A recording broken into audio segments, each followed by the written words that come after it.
다음에는 이탈리아 방문의 세부 일정입니다. 이 대통령은 6월 10일 저녁에 로마에 도착하여 6월 11일 오전 이탈리아 측의 국빈 방문 행사 관례에 따라 마타렐라 대통령이 주관하는 공식 환영식에 참석한 후 대통령과의 정상회담 및 공동 언론 발표를 가질 예정입니다. 이후에 이탈리아 상하원 의장을 각각 면담하고 이탈리아 무명 용사의 묘에 헌화한 후 저녁에는 마타렐라 대통령이 주관하는 국빈 만찬에 참석합니다. 이어서 이 대통령은 6월 12일 멜로니 총리와 소인수 회담, 오찬을 겸한 확대 회담 후에 MOU 교환식으로 이어지는 일정을 가질 예정입니다.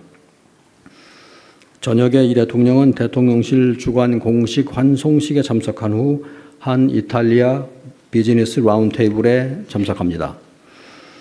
6월 13일에는 이탈리아 정부의 국빈에 대한 특별 예우에 따라 지방도시인 피렌체 방문이 예정되어 있습니다.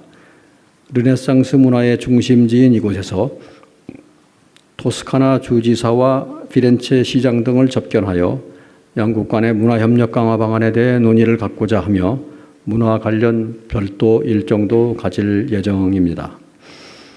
이번 이탈리아 방문의 기대 성과를 말씀드리겠습니다. 첫째로 G7과 EU의 핵심 국가인 이탈리아와 전략적인 관계 강화입니다.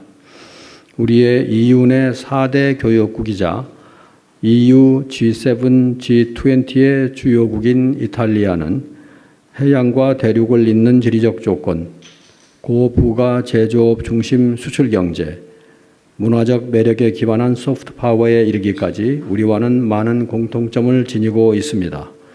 우리의 국익 중심 실용 외교의 외연을 유럽으로 확장해 나가는 데 있어 핵심적인 파트너입니다.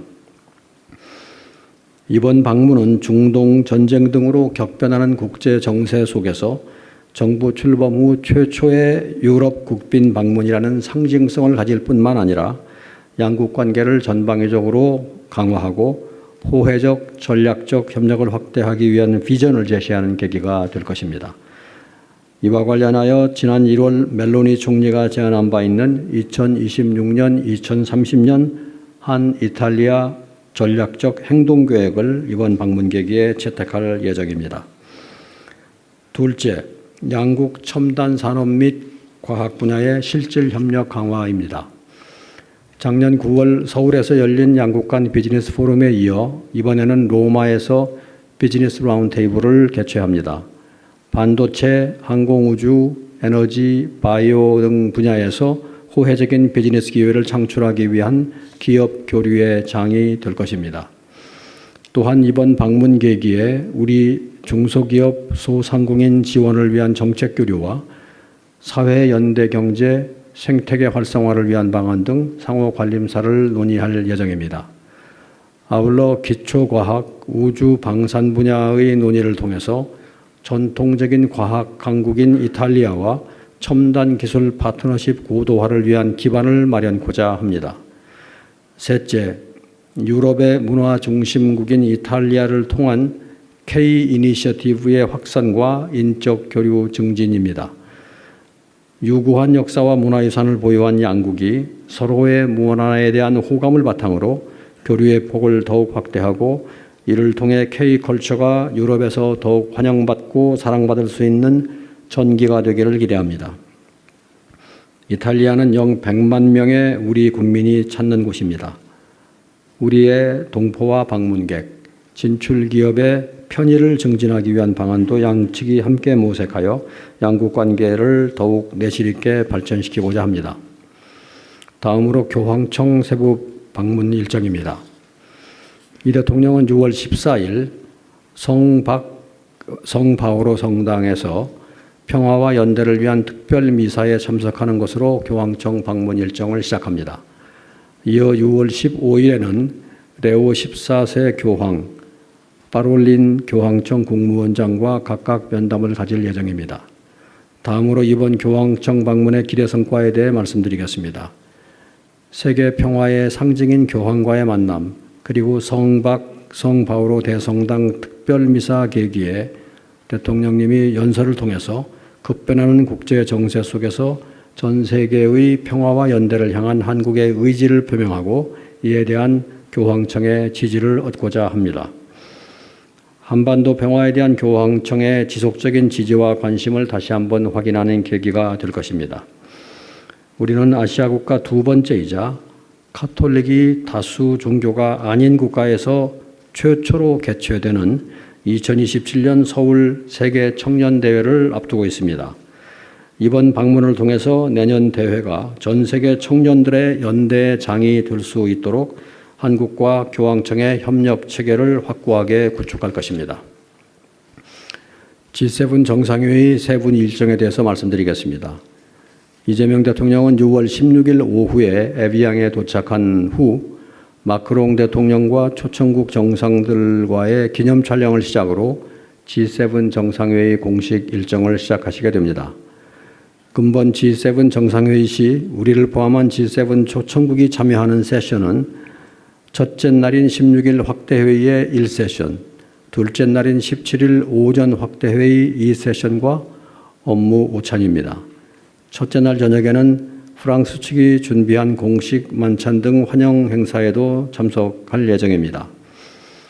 세션별 주제와 발언 순서 등은 아직 협의가 진행 중이며 현재로서 개발 협력 등 국제 파트너십, 글로벌 경제 불균형 완화, AI 및 디지털 문제 등에 대해 정상들 간의 논의가 있을 것으로 보입니다. 이재명 대통령은 이번 정상회의 세션별 발언을 통해서 주요 의제별로 우리의 경험을 참석 정상들과 나누는 한편 G7이 호혜적 협력을 통해서 국제사회 발전을 추진하는 과정에서 선진국과 개도국 간 협력의 가교로서 적극적으로 기여해 나가겠다는 의지를 전달하게 될 것입니다. 다음은 이번 G7 정상회의 참석의 기대 성과를 말씀드리겠습니다.